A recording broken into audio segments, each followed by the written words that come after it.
So there's a big direct connect event. This is like the mega foundry preview. I had a chance to do a little bit of have an upfront conversation with Intel CEO Pat Gelsinger, processing all that right now.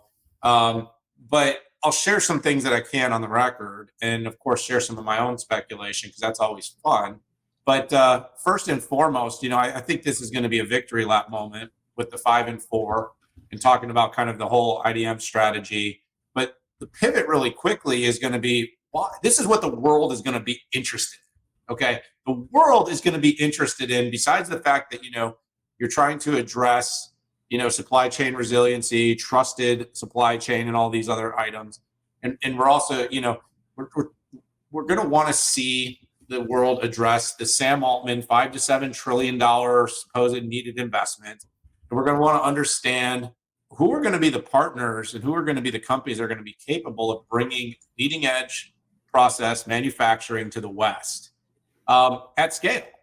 And so everything we're doing, you got to kind of do the math, Pat, to figure out how do you get from where we're at with a $52 billion investment, even with the matching for innovation and R&D that takes it up to about 4x that in spend, up and ramp that up to what Sam Altman's talking about with $5 to $7 trillion. The reason I keep mentioning Sam, by the way, Sam is going to be on stage at this event. So this is a really big moment. Sam's going to be there. Satya Nadella is going to be there.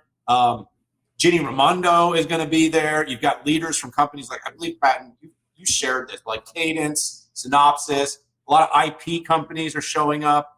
And what's really, really interesting is to get to $5 to $7 trillion, you're really looking at 3 parts. And everyone's kind of wondering, where did Sam get that number? And it's foundry, it's data center build outs, and of course it's power. It's actual global infrastructure that is required to support this scale.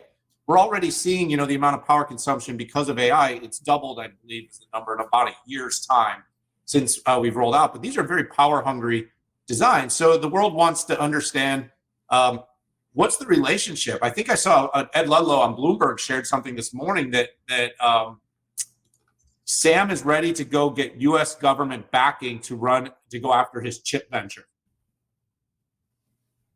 And why am I sharing this? It's really interesting, though, Pat. Like, he's showing up on stage with Intel. Intel's got this massive foundry project. You've got the kind of the commerce sector, the person that's driving global commerce, the spend of the CHIPS Act. And they're all sitting on stage together right around this timing when this potential $5 to $7 trillion spend is being. So I'm all in for the speculation here, but my take is there's a really interesting opportunity where someone like Sam could see Intel as the left to right partner that has everything that he needs. And obviously is also a company, what I call kind of a willing partner right now. Because can you imagine Sam Altman validating Intel as the AI partner in terms of building his ASIC blocks? I talked to a reporter yesterday and they asked me a question. Could there be an open AI ASIC or like a ChatGPT? It's like, yeah, of course. And this is kind of where this really interesting sort of competitive stake. I saw a $1,200 price target come out for NVIDIA this morning, but like, does Satya, does Sam, does all these companies really want to let NVIDIA become any more powerful in terms of how much they control the AI chips that are going to be going into market, into data centers?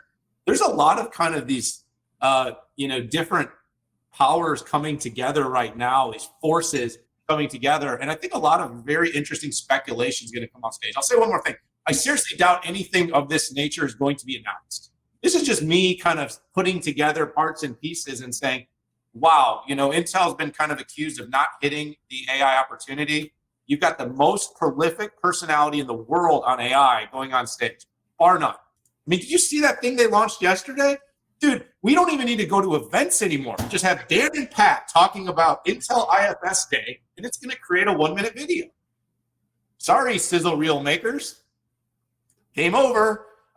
In fact, this has all been done in a year. So, I'm super excited about what the implications of this are. And what I'll say is, Pat was very humble. Pat Gelsinger, Big Pat, was very humble. He was very, excited to kind of talk about roadmap, talk about execution, talk about packaging versus kind of wafer opportunities and stuff like that.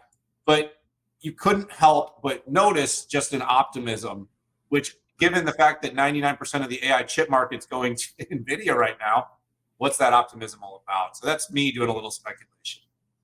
Yeah, at this point, all we can do is speculate. I think if there's going to be something big that's going to be announced, it's being kept really, really tight here. And by the way, if I look at the folks that are going to be on stage and what they represent, it's freaking huge, right? You've got Renee Haas from ARM. You've got the person in charge of I think he works for Charlie. He works Yuanjing Li, right? Central Engineering at Broadcom.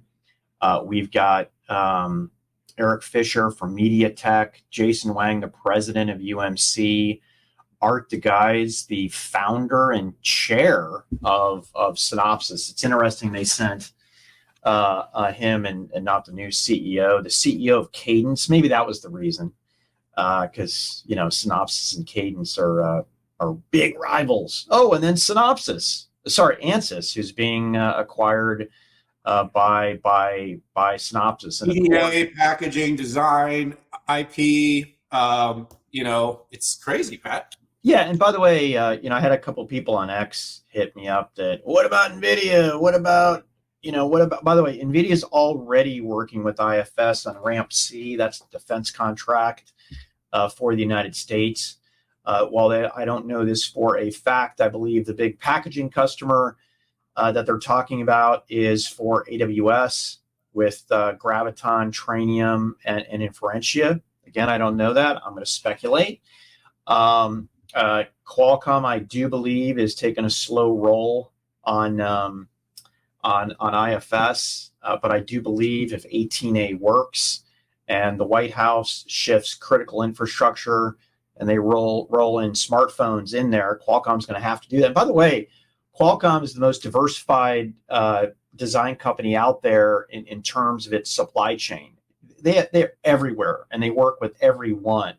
And I find it hard to imagine that they wouldn't work with Intel. But the way these big deals go, the big kahuna deals, Dan, is you get something strategic in exchange, right, for this. And Qualcomm is a very strategic company. They know how to play this game. I mean, I'm dying to know.